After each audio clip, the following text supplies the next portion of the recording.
The Enigma of the Pale Tongue, Oxford, 1925. The first light of morning gilded the stone towers of the old university as Pierre Durand, dressed in his impeccable dark blue suit and neatly adjusted beret, stepped out of a taxi in front of the imposing Pembroke College.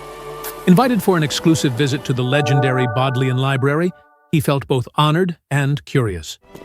At the door, 4 figures awaited him: Professor Edgar Whitmore, of Natural Sciences; Professor Samuel Caldwell, a specialist in ancient literature; Chancellor Leonard Greaves, of Biology; and Professor Arthur Wycliffe, of Medieval History.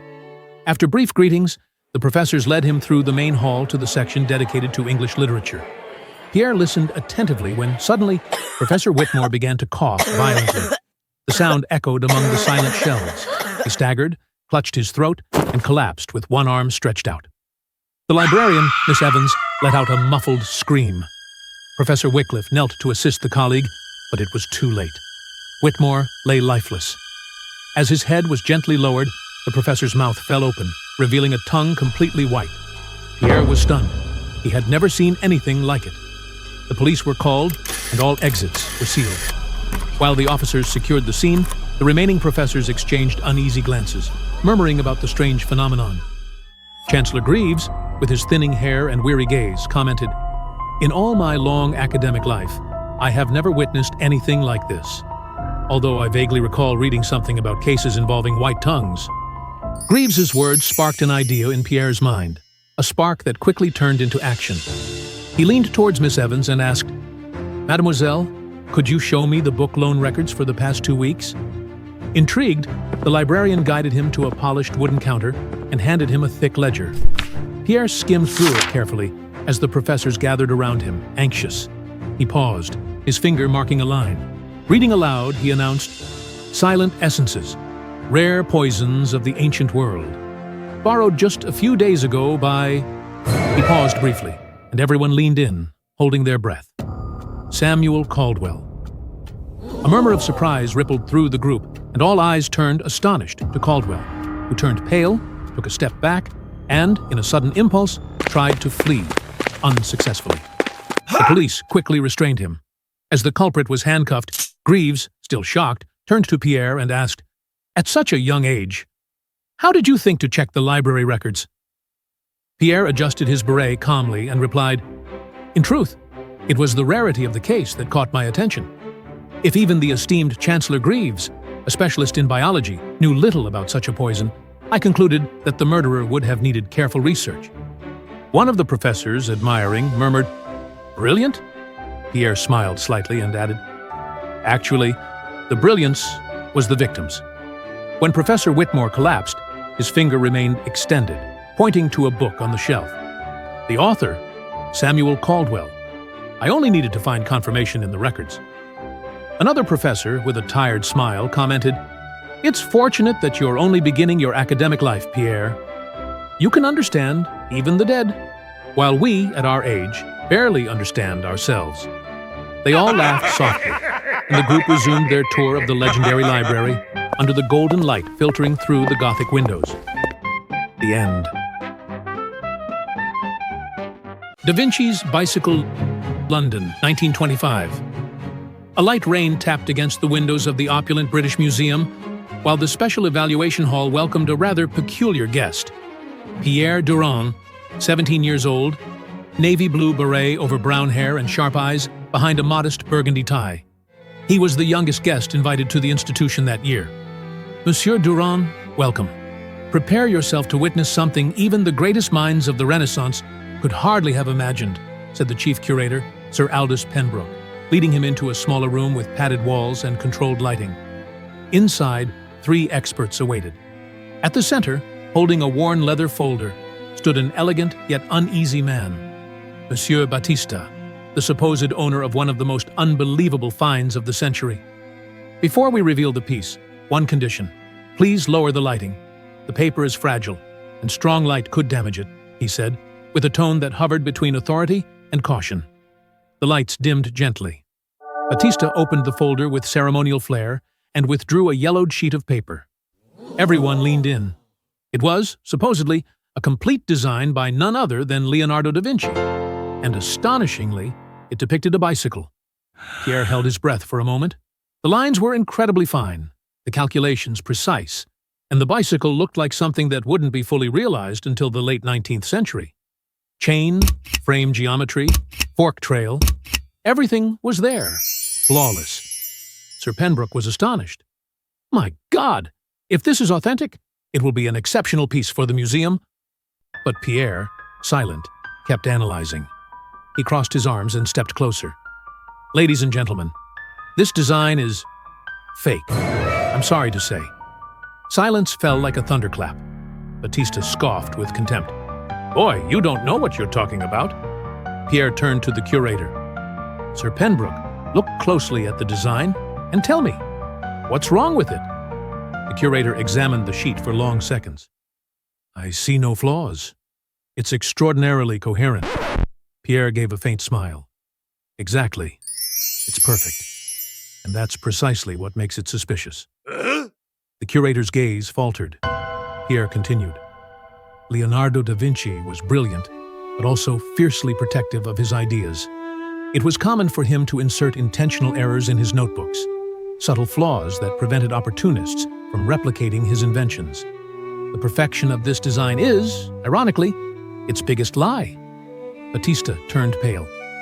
This bicycle could be built today without a single correction, and that's something Da Vinci would never have allowed. A true genius guarded his genius, Pierre concluded. The room fell into silence. Batista, cornered, tucked the drawing away without a word. Even so, Sir Pembroke cleared his throat. Nevertheless, I'll offer 10% of the original value. Not for authenticity, but for impact. Imagine the exhibition. Da Vinci's only perfect design. The controversy alone will draw crowds. Pierre was stunned. But you're buying a lie? Pembroke gave a wistful smile. I'm investing in curiosity. With ticket sales, we can fund real research, uncover true discoveries. A famous fake can support the pursuit of many truths. Monsieur Durand. Pierre glanced one last time at the false drawing, then at the man who tried to deceive them. And then, with a resigned sigh, he simply said, The world, it seems, has its own ways of being ingenious. The end.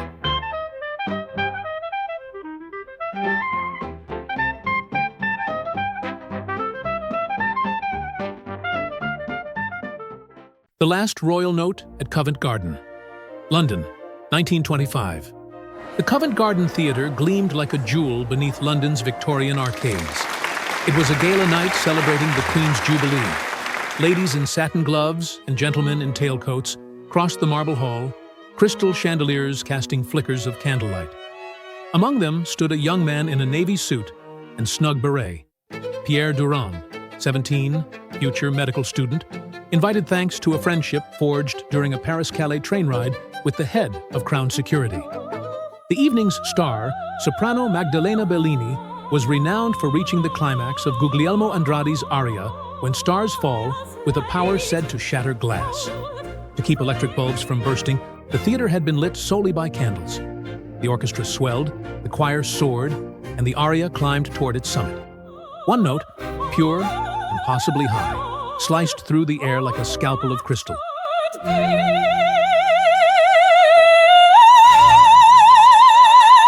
A snap, a second, silence. The candles in the royal box extinguished. Darkness. Immediately, emergency candles were lit. Screams erupted. "The crown!" a court lady cried. "It's gone!" Doors slammed shut. No one in or out. As guards formed a cordon, Pierre stayed close to his friend, the security chief. The Queen, composed, said, "The instant the lights died, I felt the crown lifted from my head." Lord Ashcombe whispered, "No one saw a thing, Your Majesty." It was pitch black. Pierre frowned. Candles. Shards of glass glittered on the carpet. One perfect note. And darkness. "We assumed candles meant constant light," he murmured. "Indeed," the chief said under his breath. Pierre drew a steady breath. "Imagine I wore a glass eye," he began softly. "If it shattered mid-performance, I'd simply close my lids and pretend to sleep, hiding the ruin."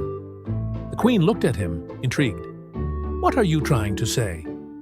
Let's for a moment imagine that, at the height of a performance, the crown jewels, if made of flawless glass, were fractured by Bellini's high note. That would mean the candles were not extinguished to cover a theft, but to hide the shatter, to preserve the illusion. Let's be honest, no one could extinguish a candle by hand without being noticed, unless there was a greater reason. In my view, the candles were extinguished deliberately. The Queen's shoulders slackened. "During the Great War, we traded the true jewels for weapons and provisions," she whispered.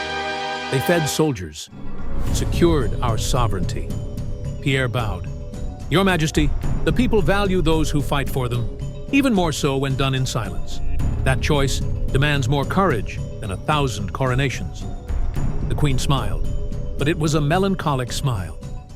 "If this is revealed, the people may indeed admire me as a person, acknowledge my courage and the sacrifice.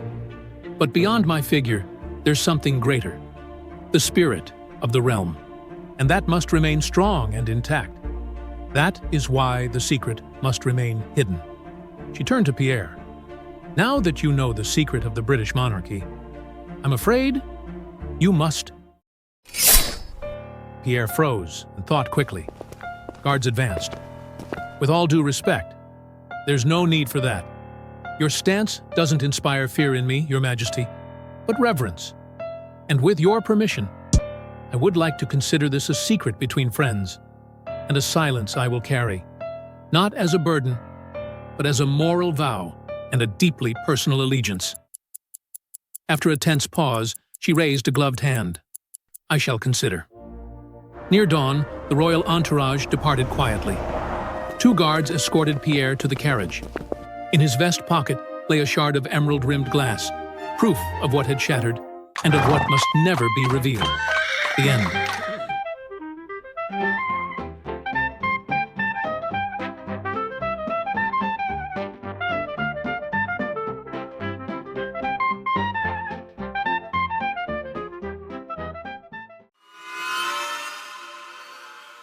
Beauty is the Death of Lord Redgrave. London, 1925. Winter blew cold through the city's illuminated streets as Pierre Durand arrived at the Theatre Royal Drury Lane at the invitation of Sir Percival Godwin to celebrate his 18th birthday. The evening's play starred the most beautiful actress in all of Europe, Madeleine Dufresne. After the performance, Pierre and Sir Percival Godwin went backstage to greet the actors. Madeleine, enchanting, invited them to join the cast for dinner. Pierre accepted without hesitation. He was already hypnotized by the actress's beauty and charm. During dinner, between laughter and glasses of wine, Madeleine gently mentioned she was trying to divorce Lord Redgrave, but he refused. Pierre blushed when Sir Percival Godwin joked, "Perhaps Pierre can help you? He's excellent at solving all sorts of problems." Everyone laughed. Madeleine leaned closer, placed her hand on Pierre's thigh, and whispered, "Would you help me, Pierre? Would you do that for me?" Alone afterward, Madeleine proposed continuing their talk at her Mayfair house, and Pierre agreed at once. There she poured a dark Bordeaux. He raised the glass with a smile.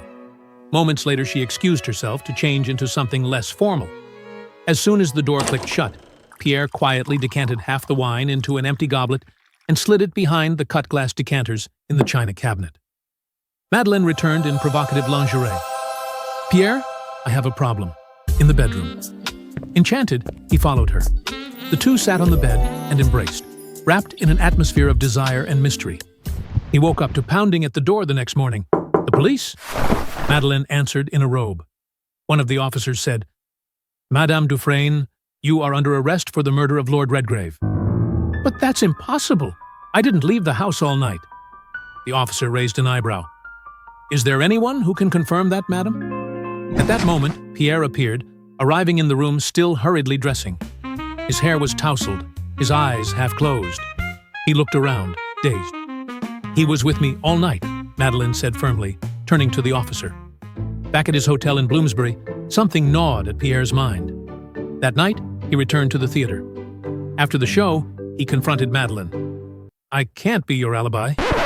I don't remember anything." He smiled, teasing, "Oh, Pierre, you were wonderful. Don't remember? Maybe I can help jog your memory."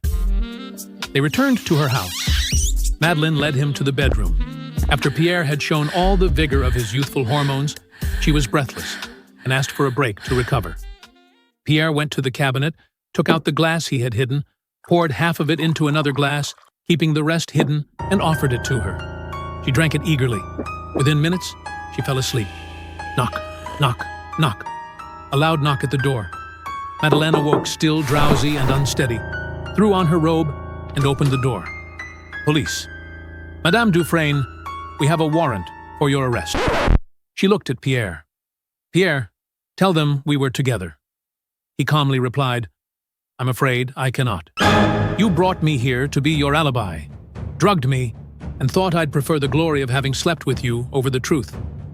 But I'm afraid I prefer the truth. She panicked. You can't prove anything. Oh, but I can. On the night of the crime, I'd already had too much to drink, so I only drank half of the wine you gave me and saved the rest in a glass I hid in the cabinet. Last night, after our moment together, I gave you a quarter of that half. You slept like a little angel, or rather, a little devil. The police collected the glass, still containing traces of the sleeping drug, and arrested Madeleine. As they left the room, the inspector turned to him. Pierre, why did you give her the drugged wine? Pierre smiled. To be sure, the wine was indeed drugged, and get my revenge on someone who tried to use me, and still sleep peacefully, knowing she wouldn't wake up in the middle of the night to kill me. No playwright could have contrived a finer curtain call. The inspector laughed. Pierre, you're my hero. Together they stepped into the icy London night, laughing and talking like old friends, while the street lamps glimmered above them, silent accomplices to another mystery resolved. The end.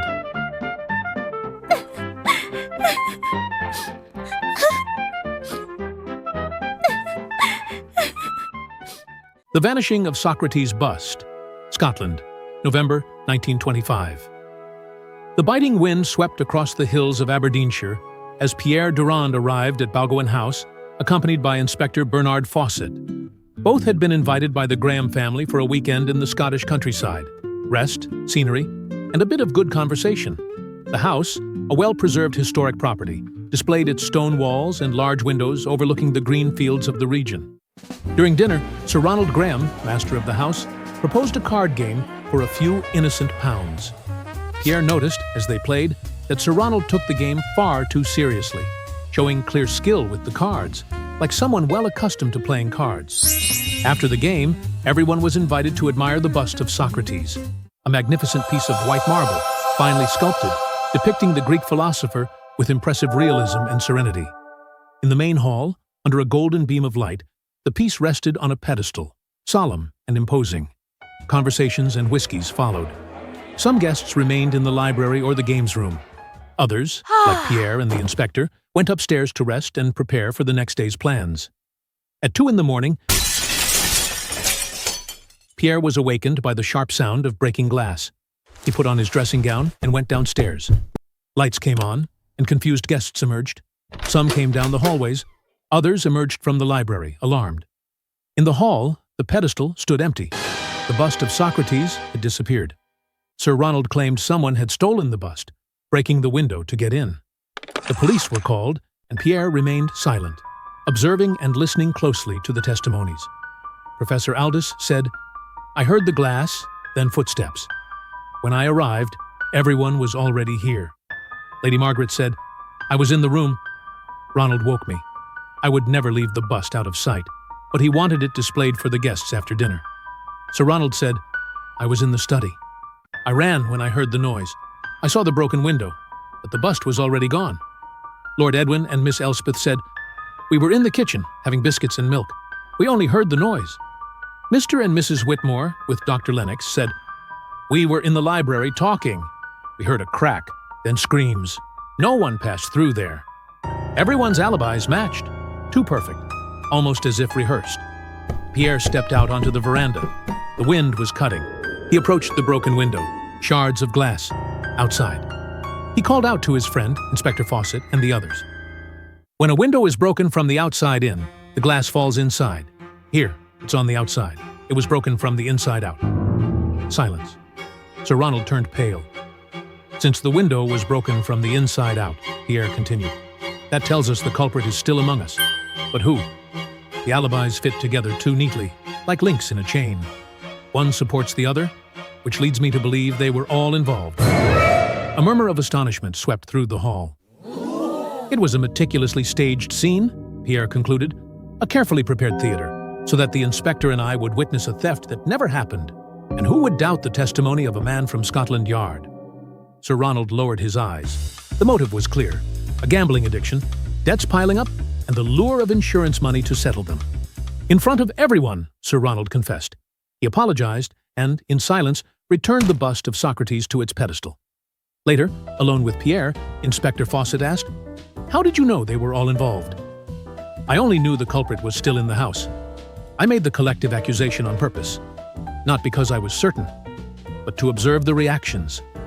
If I were wrong, I expected to see indignation, protests, denial. Instead, what I saw on every face was discouragement, like people who know they've been found out.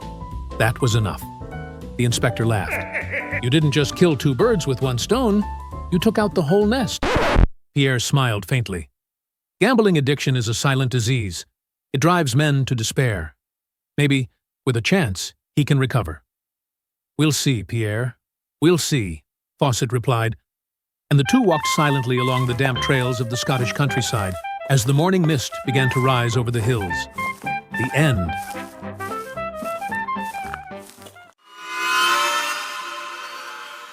The Death of the Cinema Star, London, 1925.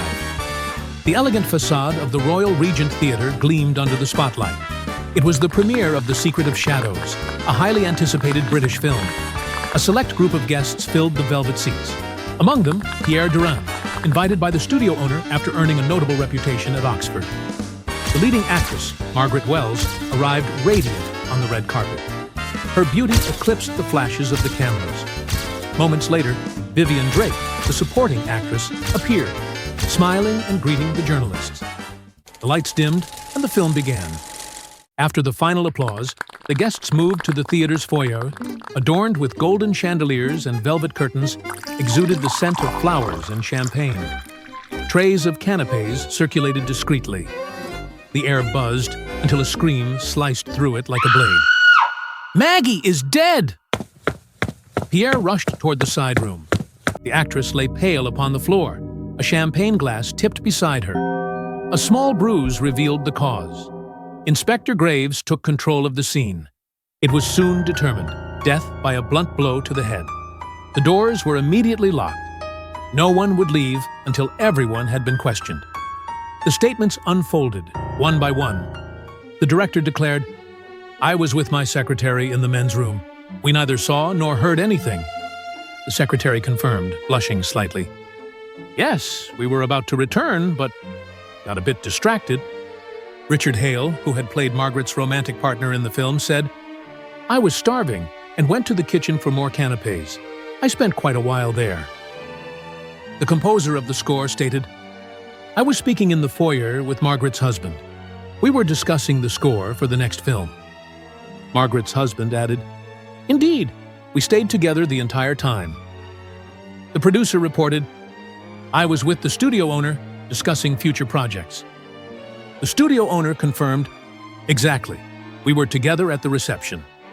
The supporting actor said, "I stepped out to give interviews and greet some fans." The projectionist explained, "I remained in the projection booth. I took the opportunity to review a book for my exam." Then, Vivian Drake, her voice steady, stated, "During the reception, I went to the ladies' room, washed my hands, and returned."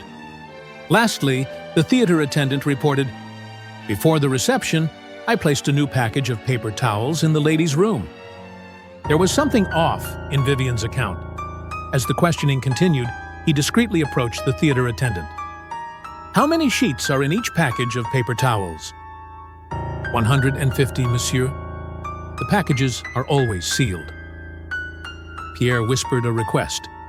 Minutes later, the theater attendant returned, carrying a bundle of neatly removed paper towels and a waste bin. Without delay, Pierre asked everyone to gather. His calm voice cut through the murmur. The audience fell silent, as if witnessing the final act of a great play. "Ladies and gentlemen," Pierre began, "everyone here has an alibi, except one." His gaze rested upon Vivian Drake. "Madame Drake, you claimed you went to the restroom and washed your hands. But did you really?" He then addressed the theater attendant. "As you told us, monsieur, you prepared the ladies' room before the reception. Could you please repeat for everyone what that preparation entailed?" "I placed a new package of paper towels in the dispenser, sir." "And how many sheets does such a package contain?" "A sealed package contains 150 sheets, monsieur." "And you brought the things I asked you from the ladies' room here?" "Yes, monsieur. I brought them all." Pierre then turned to the guests and, with a theatrical gesture, began counting the sheets. 1, 2, 3, 149, 150.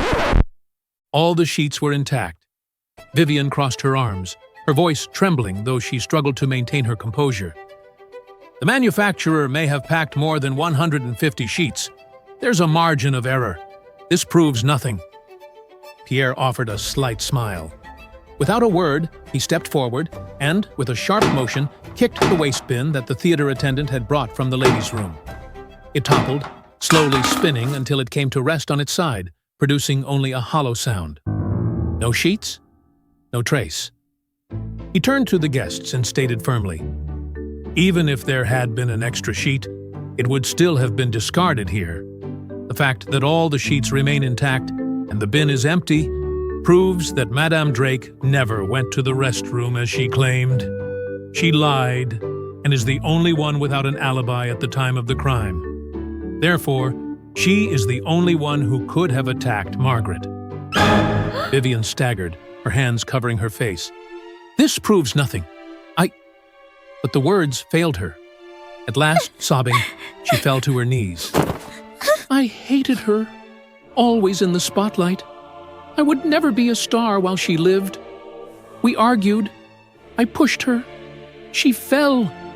The confession shattered the tense silence of the room. One shove, an impulsive act, a final act of envy. Inspector Graves gestured, and the guards approached, escorting the actress away. Relieved, he shook Pierre's hand. "How did you know the sheets would be intact?" Pierre smiled discreetly. "It was a carefully stacked deck. I asked the theater attendant to bring exactly 150 sheets and an empty bin. That way, the result of the count would leave no doubt." The inspector let out a brief sigh. "Horrible to see such a talented woman with blood on her hands." Pierre added, a glint in his eyes. "Worse still would have been if she had truly gone to the restroom and not washed her hands. Blood and bacteria? What a dreadful combination." Muted laughter rippled through the hall as the night's tragedy reached its denouement with a touch of ingenuity. The end.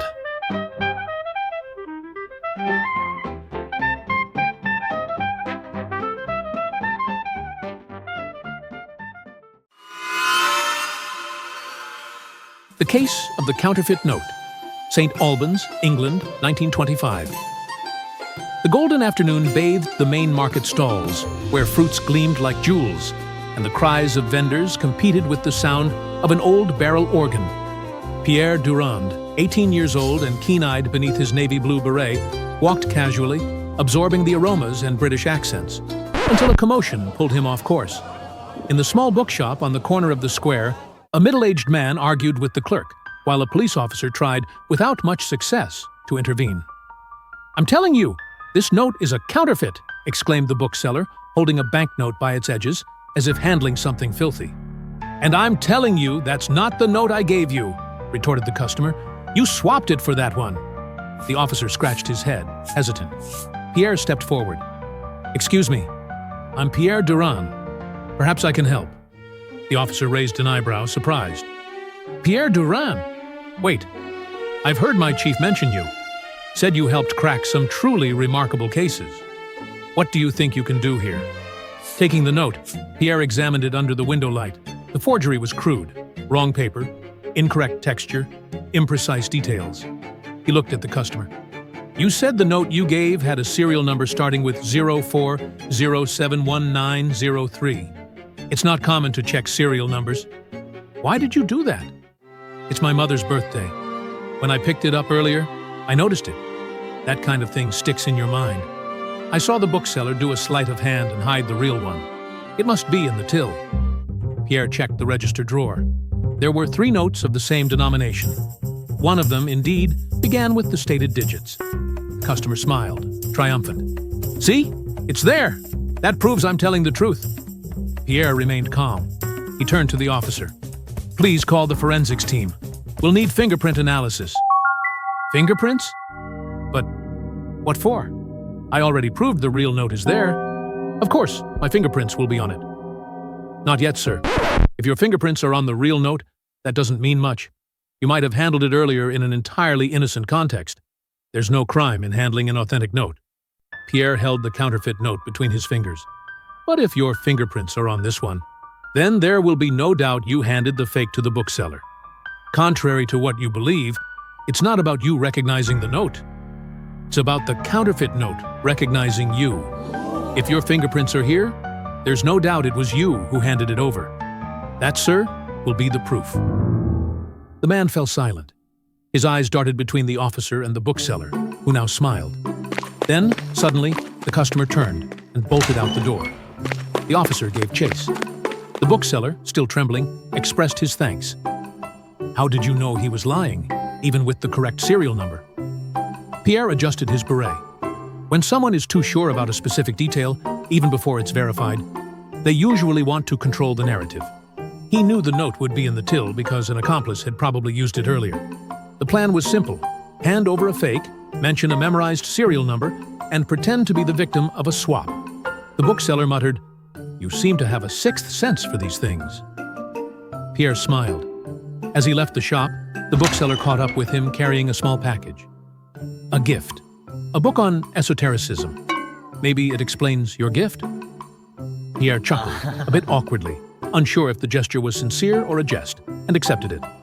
"Thank you," he said with a polite nod, and he walked away down the street, the book tucked under his arm. Yet another quiet trophy from a mystery quietly undone. The end.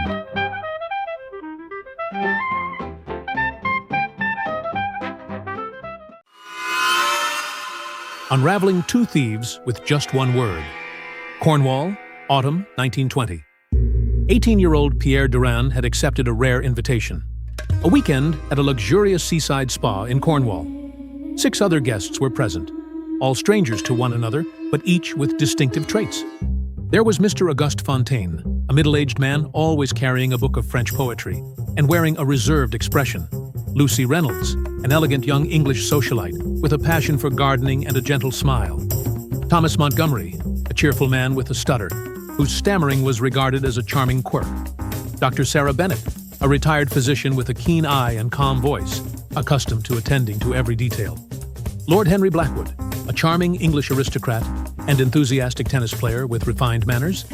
And Paul Larkin, an artist and dreamer, his hands stained with paint and his spirit creative. On Friday night, there was a light reception featuring healthy bites that made Pierre discreetly frown as he observed the guests. They exchanged trivial conversations and stifled laughter before retiring to their rooms. The next morning, as everyone gathered in the lounge for breakfast, a scream pierced the quiet. A pale hotel staff member trembled as she announced, "The office safe has been broken into. They've taken everything." The police arrived quickly, but Pierre, alert, was already at the staff member's side, surveying the scene. In the modest office, he saw papers strewn about, and a window left ajar. In one corner, a thick woolen cover concealed an object, its cage-like outline faintly pressing against the fabric. Pierre pointed and asked, "What's under there?" "Oh, that's the hotel's parrot. He's been here only 2 days. We forgot to remove the night blanket this morning in all the commotion." Pierre smiled and inquired, "Has anyone stayed here before?" "Number, it's everyone's first visit." Pierre's eyes widened with satisfaction. "Excellent." He asked the inspector to gather all the guests in the dining room. When the group was seated, Pierre entered slowly, carrying something wrapped in fabric, heightening the tense anticipation. He paused dramatically, letting the silence deepen the suspense before speaking. "Meet our most unlikely witness, who saw nothing but heard everything." With a decisive gesture, Pierre pulled away the fabric, revealing an ornate cage in which a young parrot sat, its curious eyes fixed on the audience. The guests exchanged bewildered looks. Fontaine raised an eyebrow. Lucy bit her lip, anxious. Lord Blackwood stiffened, and Montgomery shifted in his chair, fiddling with his cup of tea. "A parrot can mimic sounds with remarkable accuracy," Pierre said. "It even picks up on tone and emphasis." He scanned the room and addressed one guest. "Mr. Fontaine, what did you do after dinner?" Pierre asked calmly, pronouncing Fontaine in a louder tone. "I went to read in the lounge." Then he turned to another. "Miss Reynolds?" he repeated normally, raising the name Reynolds slightly. "I walked in the gardens." Finally, he faced Lord Henry Blackwood. "And you, Lord Blackwood?" Pierre spoke naturally but projected Blackwood so all could hear. Before anyone could react, the parrot stammered, "Blackwood!" The room froze. Pierre stepped forward. Notice, the bird didn't just repeat a name. It stuttered it. That proves two things. Blackwood was named during the crime, and the person who said it stutters. Montgomery, nervous, spoke his accomplice's name while the safe was being broken into, and the parrot, even under its cover, heard it all. The inspector needed no further prompting and arrested both men. Later, on the terrace, Paul Larkin asked Pierre, "How did you know the parrot would say the name?" Pierre chuckled. "When I was a child, I smashed my finger with a hammer and cursed loudly. My parrot never forgot it. Whenever visitors arrived, there he was, repeating that curse. My mother was mortified. Everyone laughed heartily, until the afternoon snack was announced, carrot crostini with lentil spread. Silence fell at once. The end.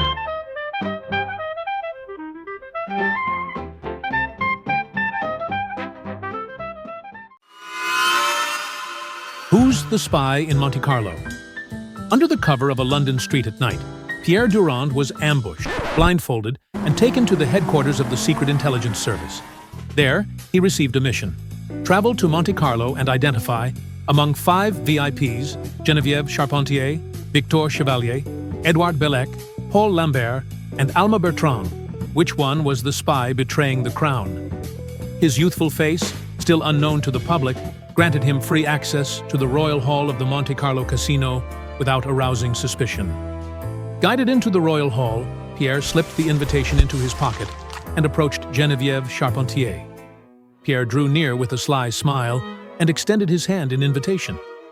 Geneviève responded with elegance, slowly offering her left hand. Pierre bowed his head and kissed the back of her hand courteously, letting the gesture linger just slightly. "You are far too young to court women so directly," whispered Geneviève, her eyes fixed on him. "But perhaps I should make an exception." Pierre held her gaze for a moment, maintaining his provocative tone. "Perhaps we are both exceptions tonight." After their brief encounter, Pierre stepped away, leaving Geneviève intrigued, and made his way to the next suspect. Leaning against the buffet, Victor Chevalier's portly frame shifted subtly as he observed the guests before speaking in a calm voice. "My greatest adventure was a weekend at a friend's estate, where we sampled a variety of French dishes." Victor's limp handshake confirmed his limited mobility. In the center of the hall, Edouard Bellec drew attention in an exuberant outfit and dramatic gestures. "You are the life of this event," said Pierre, approaching with evident admiration. "It is not just me. It's my art that moves people." "Art is the best way to transform them," Edouard replied in an affected tone.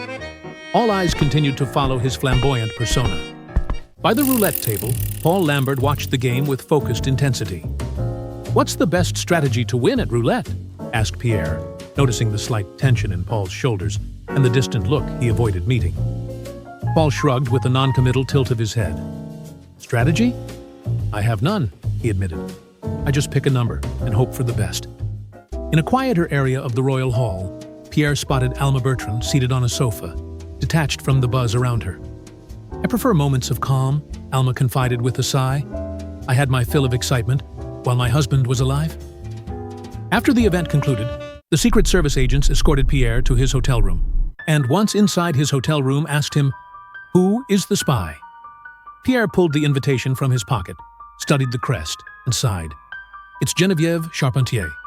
The agents exchanged skeptical glances until one of them asked, "And how can you be sure it's her?" Pierre straightened his posture and answered calmly, "Victor Chevalier is too big and too lazy to climb, flee, or hide. Edouard Bellec loves being noticed. and a spy wants only to go unnoticed. Paul Lambert has strength, but lacks the intellect to strategize or adapt. And Alma Bertrand is at a stage in life, after the loss of her husband, where she seeks peace, not adventure. The agents fell silent, absorbing the logic laid out by the 18-year-old, but one of them pondered, "That eliminates the other suspects, but it doesn't guarantee she's the spy." Pierre explained that when he took Genevieve's hand and kissed the back of it, a courteous, brief gesture, he felt subtle calluses at the base of her fingers, exactly where one would press a gun's grip and squeeze its trigger. My direct approach, combined with the age difference, made her feel in control. She let her guard down, thinking she was playing with an innocent boy. The agents exchanged looks again, and one asked, "Are you certain?" Pierre raised an eyebrow, crossed his arms, and replied, "If you wanted absolute certainty, you shouldn't have asked a lad fresh out of school to do your job." Silence. The agents traded hesitant glances, unsure whether to place full trust in Pierre's words. The end.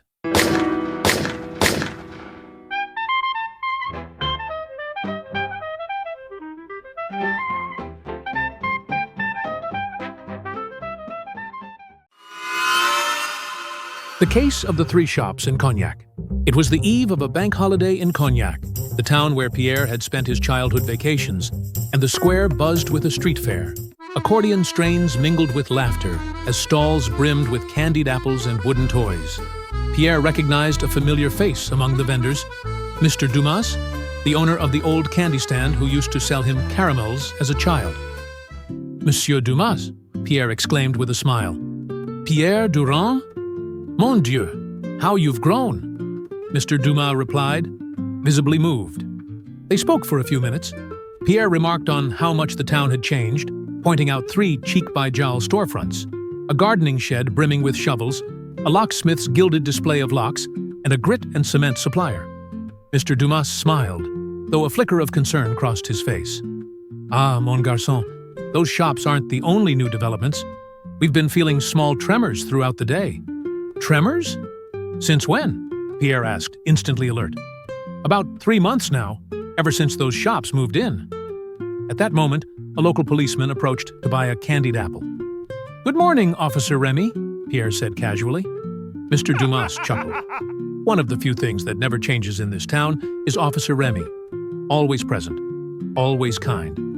Remy smiled nostalgically. "You know, this square always brings back memories. It was my first week on the job, 30 years ago, when some fool tried to rob the bank with a rusty pistol and no plan. We caught him before he even made it past the teller. That was the only real adventure this town ever saw." Pierre paused, observing the fresh shop fronts, the men coming and going, the sacks of earth and tools. Pierre raised an eyebrow. "Do those new shops get much business?" Mr. Dumas shrugged. "Only the gardening shop. People buy a lot of earth lately. The others, almost no customers." Pierre said, "If we want to keep that spotless record, we need to investigate the gardening store." The officer's eyes widened. "But you're saying the shop is part of a plan to rob the bank? That's serious." He scratched his head, nervous. "Without a warrant from a judge, I can't do anything officially. I'd need concrete evidence." "We don't have time to wait for warrants," Pierre said urgently. "The robbery will likely take place tonight.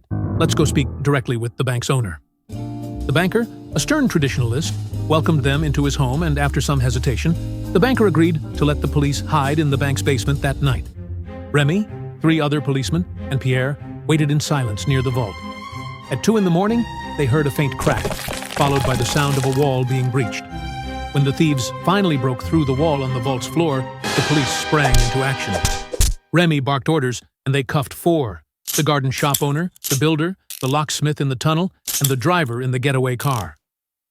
After the arrests, Jean Lambert of the newspaper Le Petit Cognac approached Pierre. "What made you suspect a robbery?" "The tremors," Pierre replied. "They began after those 3 shops opened. One sold digging tools, another materials to support a tunnel, and the last had expertise in locks. Even the soil was smuggled out as fake sales. And they're all beside the bank." The reporter frowned. "But how did you know it would be tonight?" "I didn't," said Pierre. "But the night before a banking holiday? It's the perfect time." The banker shook his hand. "Thanks to you, our vault, and the town's confidence remain intact. We'll honor you at the bank tomorrow. Officer Remy, in his final week before retirement, stepped forward. Monsieur Durand, you've kept Cognac free of bank robberies, and you've given me the last real thrill of my career. I can't thank you enough. I did it all for Monsieur Dumas. He has an account here, and I couldn't risk him not having funds to make my favorite childhood sweets, Pierre said softly.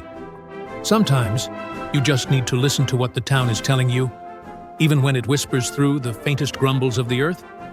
Pierre adjusted his beret and smiled quietly as he gazed at his photograph displayed with pride in the Employee of the Month frame, the word eternally inscribed beneath it.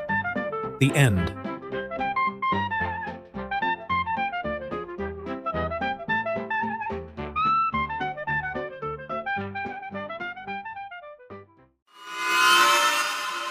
The Mystery of the Notes on a Jazz Night, Paris, 1925. The red lights of the Fair Écarlate flickered in the mist of the early morning, while the smoke of cigarettes and the scent of cognac hung in the air.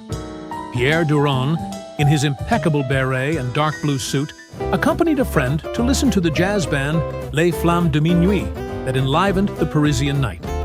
The show was vibrant.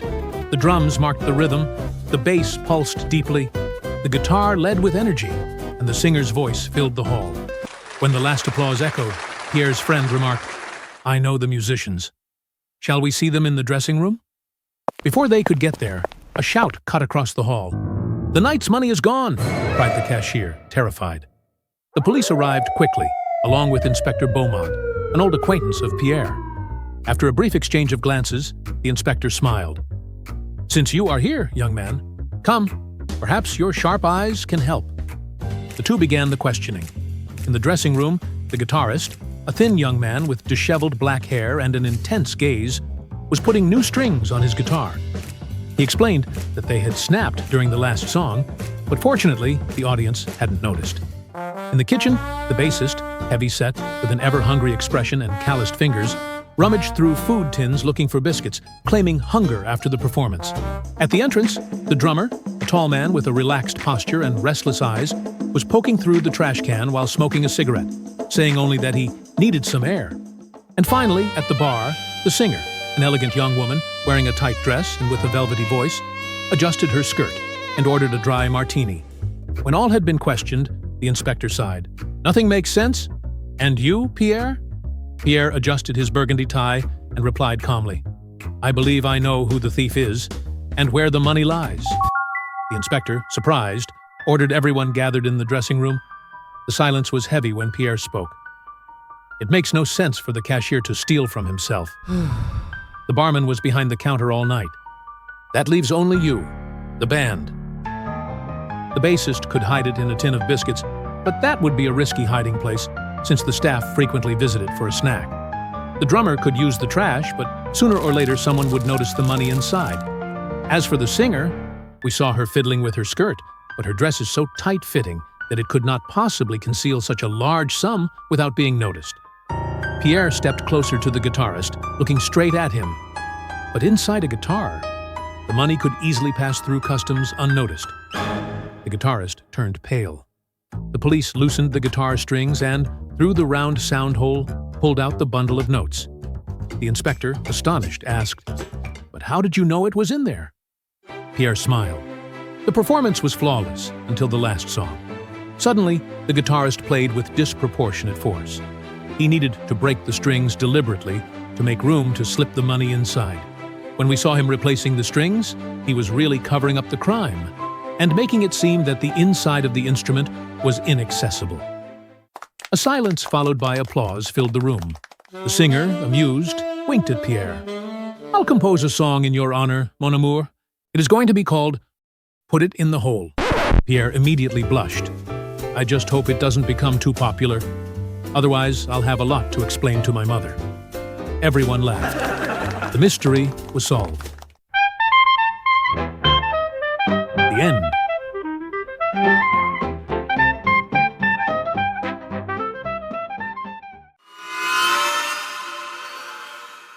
The Beauty of Cold Logic, Paris, 1920.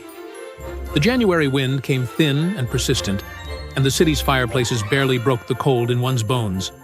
Pierre Durand crossed the courtyard of his old school, invited to speak to the younger students. His name had been turning up in the papers, tied to cases solved with uncommon reasoning. Professor Bellamy, his former teacher, introduced him with pride, mentioned the recent headlines, and asked, "When did you realize you had a mind for logical deduction, Pierre?" Pierre took a deep breath. "I was back in my second year. The room, the chill, the desks, everything exactly as it is now." The heating had broken down. It was one of the coldest winters on record. Fogged up panes, numb fingers. On Bellamy's desk, a red apple, a gift from a diligent student. The headmaster called him to the office. He stepped out for a few minutes. As soon as the door closed, Jules, the class troublemaker, stood up, walked to the desk, and started eating the apple. 2, 3 bites. Classmates whispered for him to stop. He threatened anyone who complained.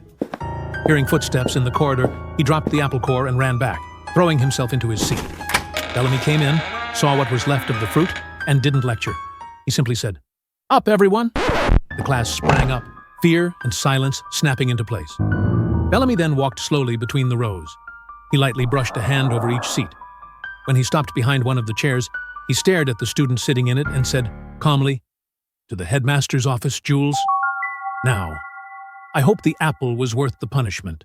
No telltales, no peel in a pocket. Only silence and startled looks. Glances crossed, whispers sprang up. How did Bellamy know it had been Jules? When the opportunity came, I approached Bellamy and asked in a low voice, 'How did you know it was him?' Bellamy smiled and explained, 'The room was freezing, Pierre.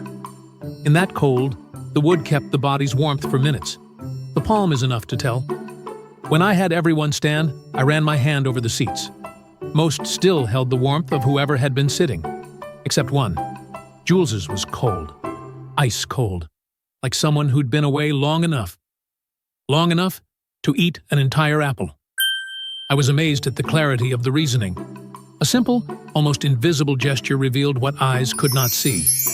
In that instant, I understood that we often trust our eyes too much, when other senses, like touch, can reveal the truth just as well.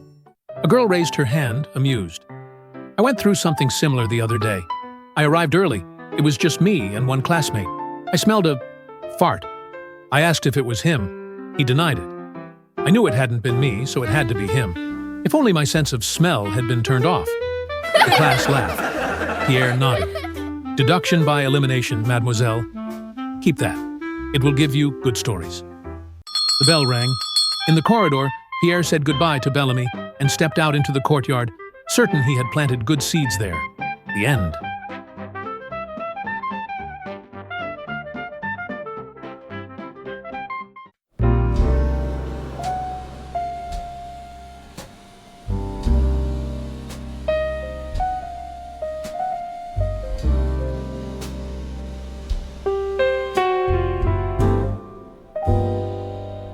Velvet light breaks on the green.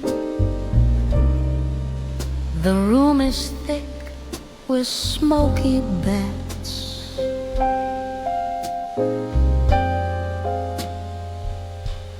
I chalk a line where I've barely been. He eyes the angles, never forgets. He doesn't rush, just holds his cue, long and hard as polished stone.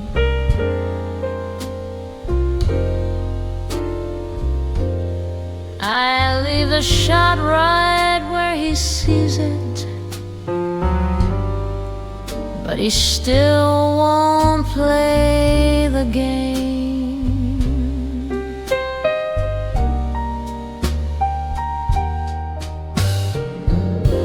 Hush, Paris, I'm losing control.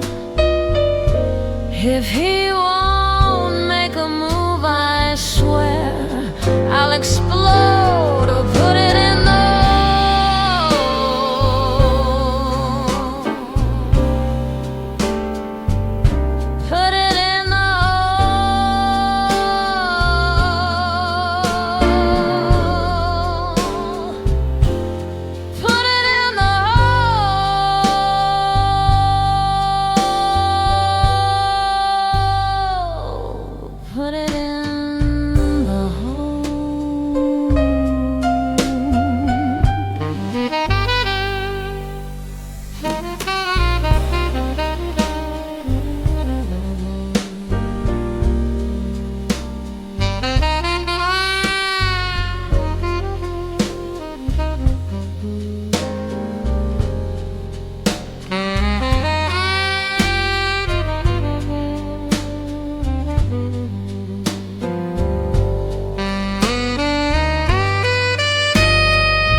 lines the shot, the table's wide.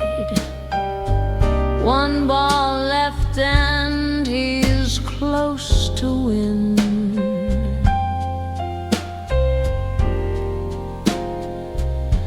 But I can't sit on the losing side. My mind's already past the din.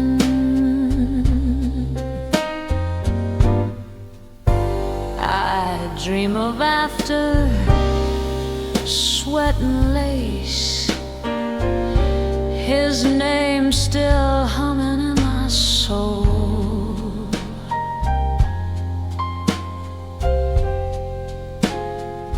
Can't wait to watch him take his place and put it in the hole.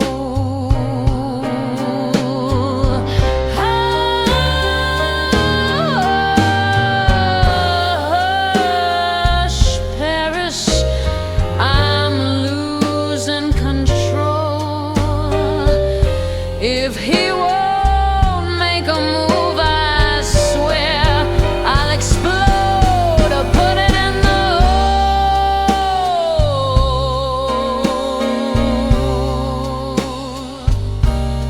Put it in the hole.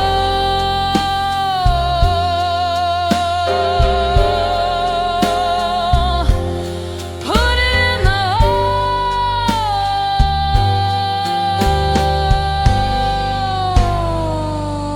Put it in the hole.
Put